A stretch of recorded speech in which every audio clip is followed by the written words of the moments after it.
Sa iba pang mga balita, rider patay matapos ang salpukan ng pampasaherong jeep at motosiklo sa mga Aldan, Pangasinan. Backrider naman naputulan ng paa. Kulungkot naman ang balita ito. Detalye na balita mula kay Freddy Pajardo. RS38 Masantosya Kabasani, Chikiamin sa ating mga kababayan dyan po sa Pangasinan. Freddy.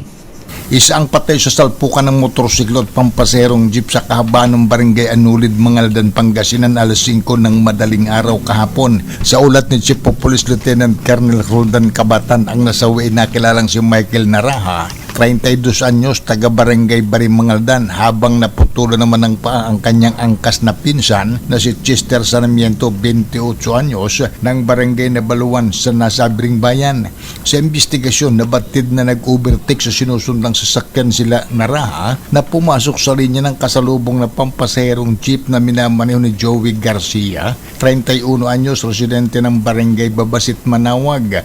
Sa lakas ng impact, natanggal ang kaliwang gulong sa harapan ng jeep na tumama naman sa paparating na tricycle na minamaneho ni Rinier Servito, 20 anyos, ng barangay Inlambo, Mangaldan. Nagtamo ng malubang sugat ang magpinsan na nadala pa sa Region 1 Medical Center sa Dagupan City, subalit idineklarang dead on arrival si Naraha ni Dr. Celso Ison Jr. habang nagpapagaling pa si Chester sa naputol niyang kaliwang paa sa hospital. Ito si Freddy Pardo, RS38 para sa DCRH, una sa Pilipinas.